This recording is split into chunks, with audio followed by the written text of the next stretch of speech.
চার ডিমের মন্দিরটা নিয়ে এলাম আরেকবার খাওয়ার জন্য। বেরাবো হচ্ছে উমরাংশ, আবার অফরোড করতে যাচ্ছি।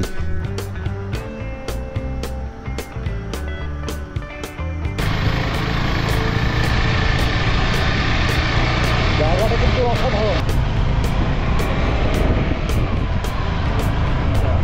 অসাধারণ। কিন্তু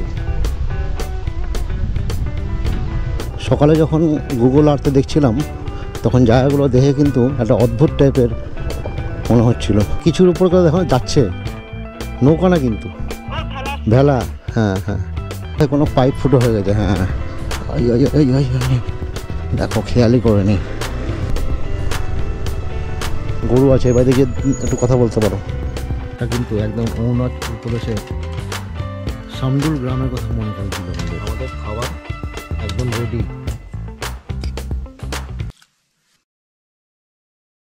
গুড মর্নিং বন্ধুরা, কালকে আমরা এই রুমটাতে ছিলাম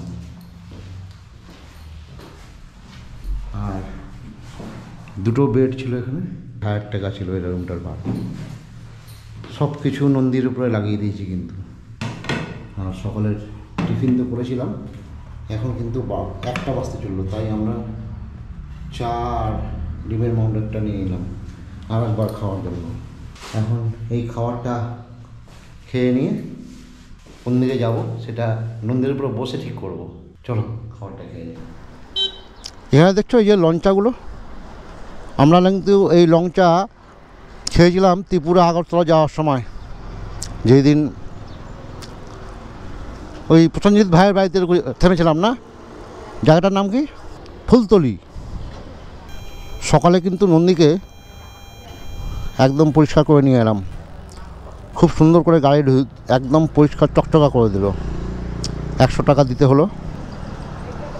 আর কালকে হাফলং আসার সময় যে রাস্তা আমরা পার করে এসেছিলাম, ও অসাধারণ ধুলো, অফরোড।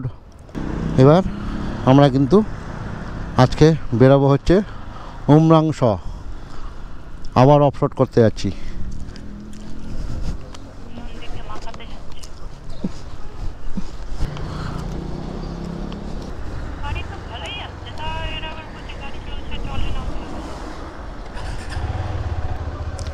আর আমরা ছিলাম নররাই লজ।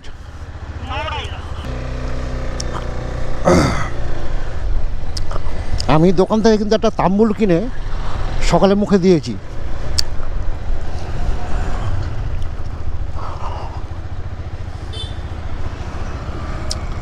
আর সেটা কিন্তু গলায় আটকে গেছিলো। যাই হোক, চলো। আমরা কিন্তু 11তম দিন, 11 দিনের রাইড শুরু করে দিলাম। রাইড শুরু করলাম 1:30।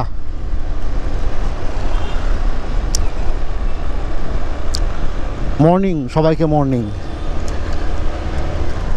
হর হর মহাদেব, বম বম ভোলে, বম বম ভোলে, বম বম ভোলে, শিব শম্ভু ভোলেনাথ সবার সাথে থেকেও।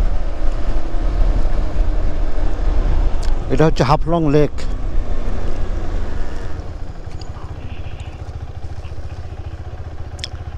এখানে একটা না ছবি তুলে নিই, পাহাড়ের উপরে সুন্দর একটা ঝিল।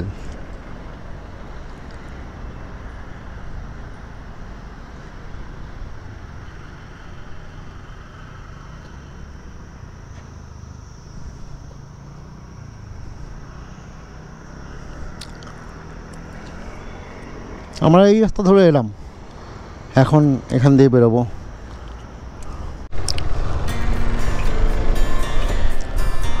হাফলং লেক থেকে আমরা বেরিয়ে পড়লাম।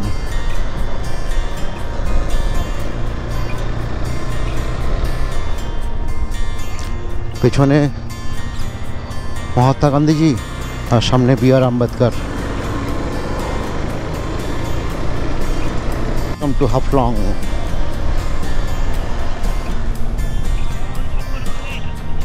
কোন দিকে? ডান দিকে না ওদিকে? ডান দিকে যেতে হবে।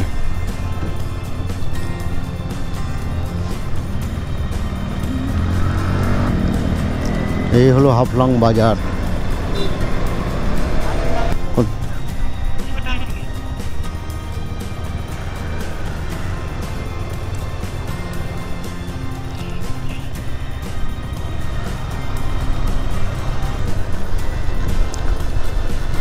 আমার ডান দিকে এত সুন্দর একটা ভিউ যে আমি না তাকিয়ে থাকতে পারছি না।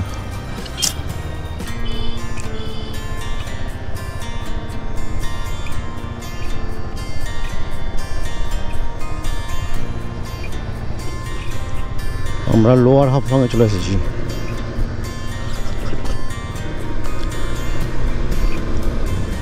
আমরা যে রাস্তাটা ধরে যাব উমরাংসা, রাস্তাটা কিন্তু জঙ্গলের মধ্যে দিয়ে বেশিটা পড়বে।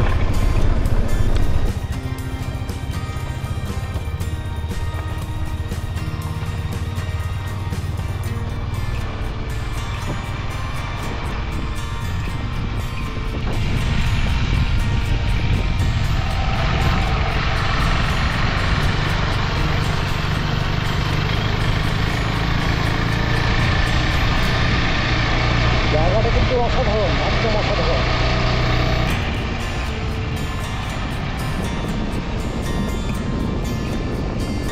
আর নদী পার হওয়ার পর কিন্তু আমরা কিন্তু উঠেই চলেছি ওপরের দিকে।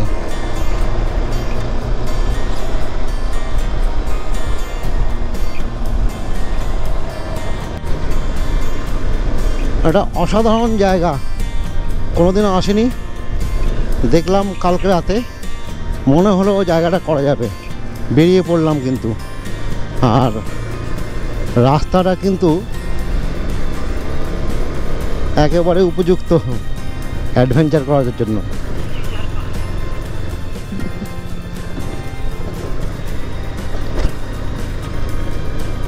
পেছনে পাম্প মনে হচ্ছে কমে গেছে টায়ারে। হ্যাঁ,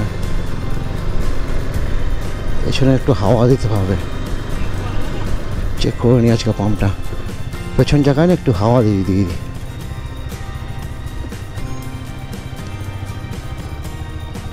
কিন্তু পিছন জায়গাতে আবার একটু হাওয়া দিয়ে দিলাম, 2.5 পয়েন্ট হাওয়া।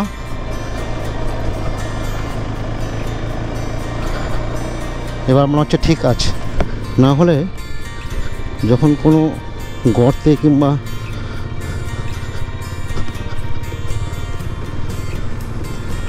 পাথরে ধাক্কা লাগছে তখন কিন্তু মনে হচ্ছে রিমে গিয়ে বাড়ি মারছে।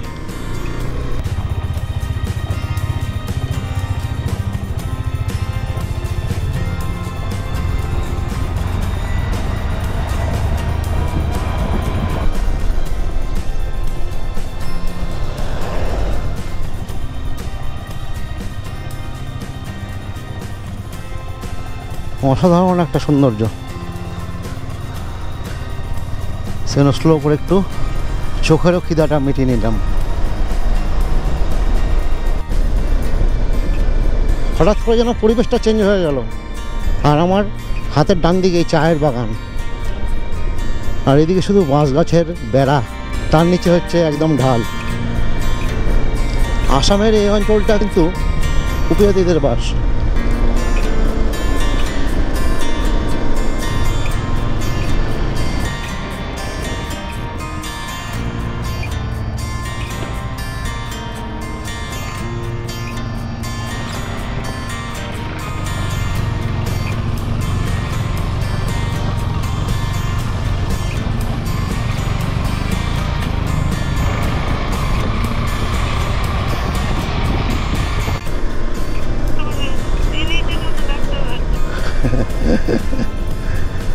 আমরা কিন্তু গুঞ্জুং ঢুকে গেছি।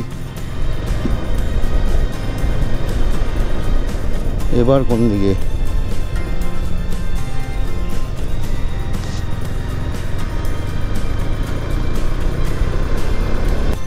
এখানে কোনো একটা ভিউ পয়েন্ট আছে, এখানে একটু দাঁড়াই আর চা খাই, তারপরে আগে বেরাবো। ও হো হো হো, দারুণ, অসাধারণ অসাধারণ। এখান দিয়ে হেঁটেও কিন্তু একটা উপরের ভিউ পয়েন্ট আছে, আর আমরা এই টপে গিয়ে বসে একটু জায়গাটার মজা নিই। গুঞ্জুং ভিউ পয়েন্টে এসে চা, চিড়ে ভাজা, বাদাম ভাজা, জল সব খেলাম, খিদেও পেয়ে গেছিল। আর এইখান থেকে নিচের ভিউটা অসাধারণ কিন্তু।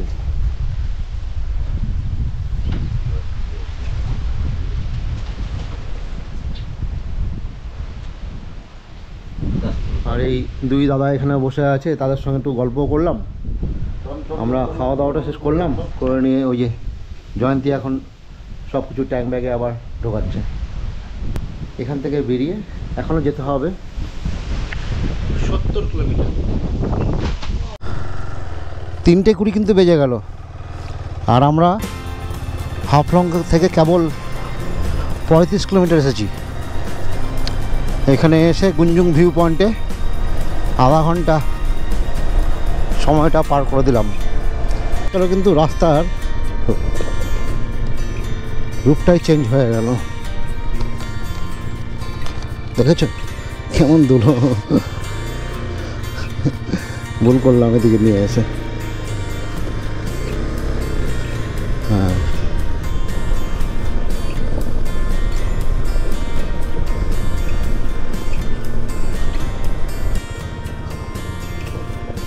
সকালে যখন গুগল আর্থে দেখছিলাম তখন জায়গাগুলো দেখে কিন্তু একটা অদ্ভুত টাইপের মনে হচ্ছিল। দিহাঙ্গি বাজার থেকে আমাদের আবার বাঁ দিকে নিতে হবে। দিহাঙ্গি প্রায় চলে এলাম। ডিমা হাসাও, জেলার নাম হচ্ছে ডিমা হাসাও, আসাম।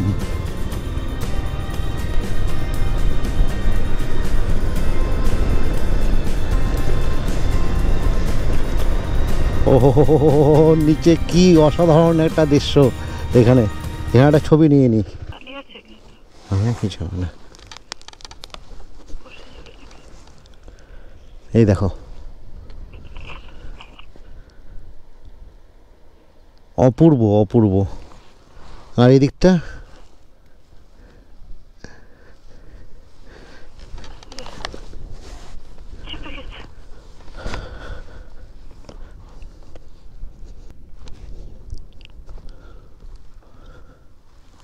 এটা কিছুর উপর করে দেখো যাচ্ছে, নৌকা না কিন্তু ভেলা।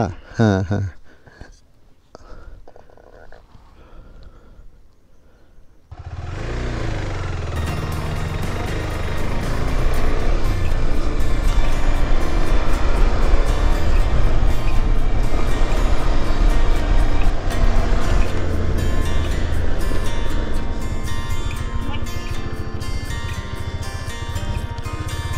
ব্রিজ পার করে কিন্তু আমাদের জন্য এরকম একটা রোড অপেক্ষা করছিল।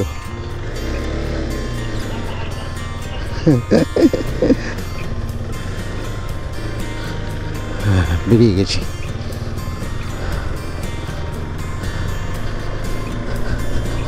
নন্দীকে বেশি পাথরের মধ্যে রেপ করলে পেছনের চাকাটা স্পিন হতে থাকে, আর পেছনে কেউ থাকলে তো তার কপালে দুঃখ আছে।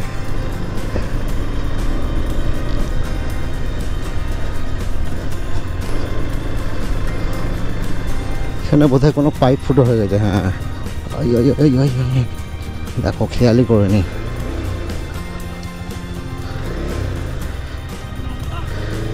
নামতে হবে না, বের করি এখান থেকে।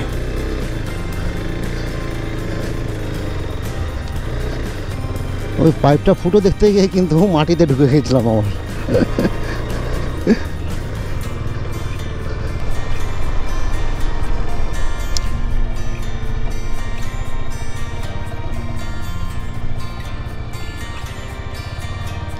উমরংস 56 কিলোমিটার।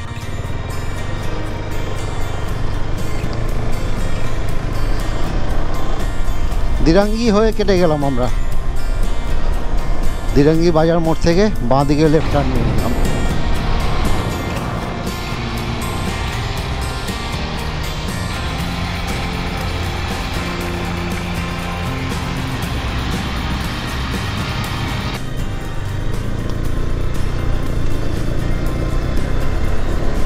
আমরা কিন্তু দিরাঙ্গির পর বাঁদিকে যে কাট নিলাম, তারপরে কিন্তু 20 কিলোমিটার চলে এলাম। কোনো বসতি এখনো পর্যন্ত দেখতে পাইনি, আর দুদিকে না একদম ফাঁকা জঙ্গল। আর জয়ন্তী বলছিল এটাও একটা মিনি অ্যামাজন কিন্তু, যেখানে জঙ্গল ছাড়া আর কিছু নেই। আর দিবাং থেকে কিন্তু রাস্তাটা বেশ ভালো। এইখানে এসে রাস্তাটা এই যে দুটো ভাঙার পর তো আরও একটু চওড়া হয়ে গেল।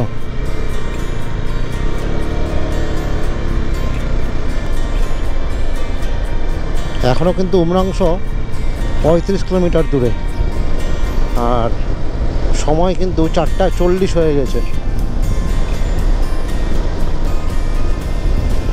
সূর্যও কিন্তু অস্ত যাওয়ার পথে। যত তাড়াতাড়ি হোক একটা থাকার বন্দোবস্ত করতে হবে কিন্তু আজকে। বাড়ি হচ্ছে কিন্তু কেউ নেই, না হলে এখানেই ঢুকে পড়তাম থাকার জন্য। এখানে মনে হয় একটা কিছু আছে, স্কুল, কেউ নেই। সামনে একটা গ্রাম অবশ্যই হবে, তো সেই গ্রামে কথা বলবো থাকার জন্য। হ্যাঁ, অনেকগুলো বাড়ি দেখা যাচ্ছে।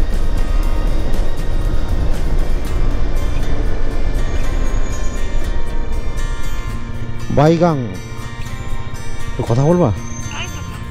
হ্যাঁ, এই ঘরটাও ফাঁকা ছিল, এই জায়গাটাও ফাঁকা ছিল। এই তো লোকজন বাড়ি। গরু আছে, বাইরে গিয়ে একটু কথা বলতে পারো। দেখা যাক, জয়ন্তীকে পাঠাচ্ছি। এখানে যদি কথা বলে ফাইনাল হয়ে যায় তাহলে এখানেই আজকে থেকে যাবো। অন্ধকার কিন্তু হয়ে গেছে চারদিকে, আর আমরা কিন্তু বাইগাঁওতেই থেকে গেলাম। আমি এখন প্যানিয়ার খুলে চালটা বের করবো। আর জয়ন্তী কিন্তু রান্নার প্রিপারেশান নিয়ে এসে, আমি একটু আগেই বাজার এখান থেকে 2 কিলোমিটার বাইক নিয়ে গেলাম ডিম আনার জন্য। ডিমটা নিয়ে এলাম, আর চাল আর চাল ভাজা দুটোই বের করে নিলাম।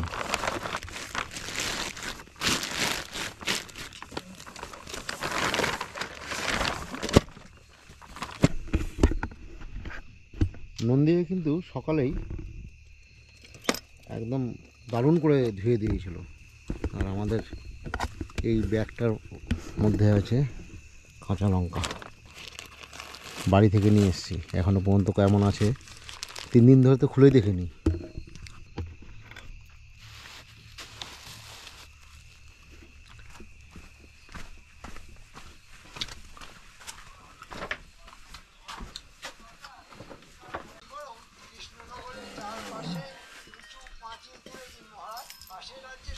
কাঁচা লঙ্কা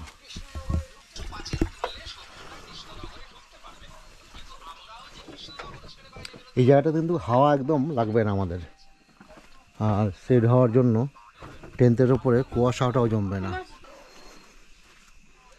এখন তোমাদের একটা নতুন জিনিস দেখাই।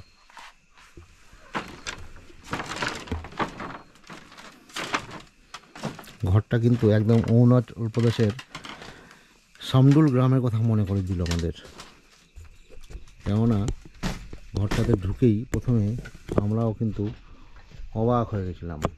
এইরকম একটা জায়গা কিন্তু উন্নয়ন, ঠিক অরুণাচল প্রদেশে এরকম চাং ঘরে আমরা রাতও কাটিয়েছিলাম। পাশেই কিন্তু কাপড় বোনা চলছে। আর ইনি হচ্ছেন এই বাড়ির প্রধান কর্তা। अंकल, आपका नाम क्या है? थांग। थांग।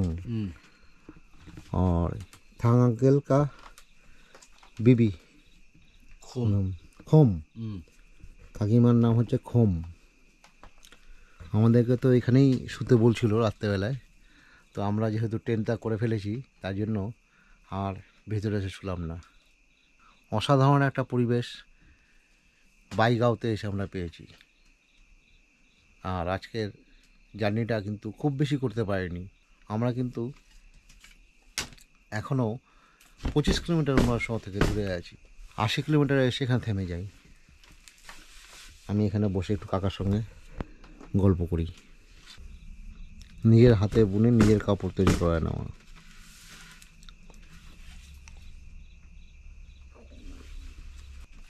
বাংলা বোঝেনই না, হিন্দি বোঝেন, হিন্দিটাই বলছেন। আসামিয়াটা বোঝেন, আসামিয়া তো বলতে পারেন।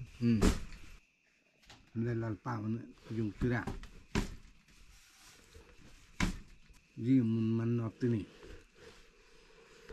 হুরিলা। এনারা কিন্তু নিজেদের মধ্যে বসে কাজও করছে আর গল্পও কিন্তু করে নিচ্ছে মাঝে মাঝে।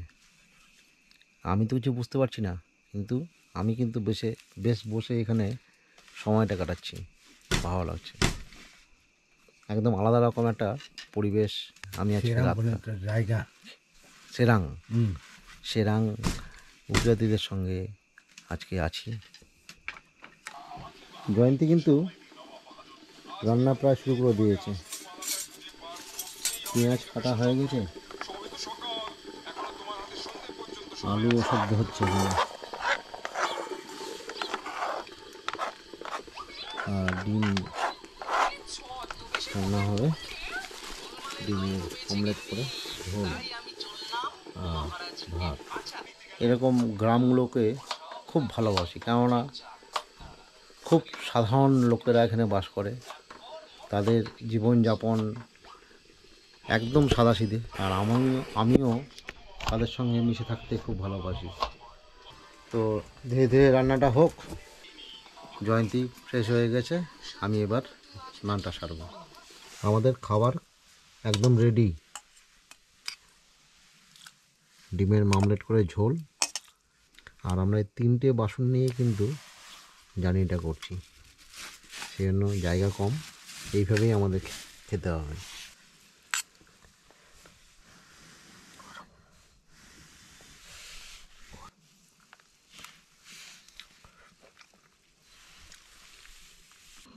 খাওয়াটা শেষ করে নিই, তারপরে ঘুমিয়ে পড়বো। আজকের মতন এতটুকুই, কালকে সকালে আবার দেখা হবে। Good night. Good night.